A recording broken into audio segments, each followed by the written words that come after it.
अब हमारे पास है सेकेंड ऑब्जेक्टिव ऑफ अकाउंटिंग, जिसका नाम है टू कैलकुलेट प्रॉफिट और loss. The second main objective of accounting is to ascertain the net profit earn और loss suffered on account of business transaction during the particular period.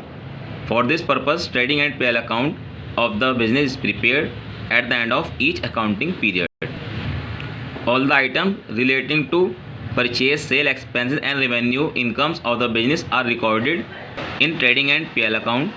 If the amount of revenue exceeds the expenditure incurred in earning that revenue, there is said to be profit. In case the expenditure exceeds the revenue, there is said to be a loss. In addition, a businessman is able to get the following information by preparing a trading and P&L account. इसको calculate करने के लिए हमें trading and P&L account बनाने पड़ेंगे at the each accounting period. साल के आखिर में हमारे पास अकाउंटिंग पीरियड जो होता है वो 1 अप्रैल से 31 मार्च तक होता है। जितने भी आइटम हैं लाइक परचेज, जितने भी एक्सपेंसेस हैं, सेल्स हैं, इनकम्स हैं, वो सब रिकॉर्ड करते हैं ट्रेडिंग एंड P&L अकाउंट में।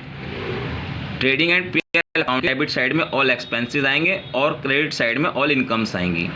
अब अगर हमारे पास क्रेडिट साइड या रिवेन्यू साइड ज़्यादा होगी एक्सपेंडिचर साइड से तो हमारे पास प्रॉफिट आएगा, और अगर हमारे पास एक्सपेंडिचर साइड मतलब डेबिट साइड ज़्यादा होगी तो हमारे पास जो है लॉस आएगा।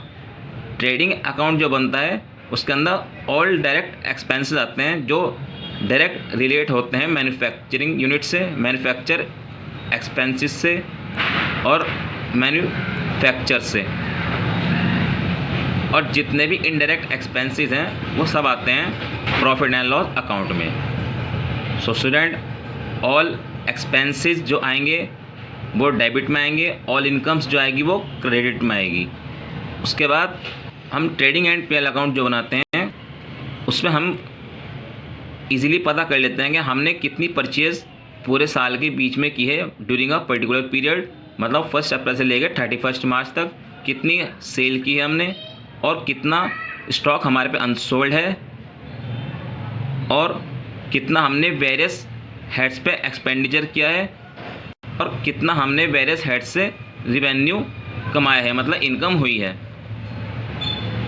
तो the main motive of trading and P&L account is to calculate profit and loss and to know all expenditure incurred and all incomes received during a particular period.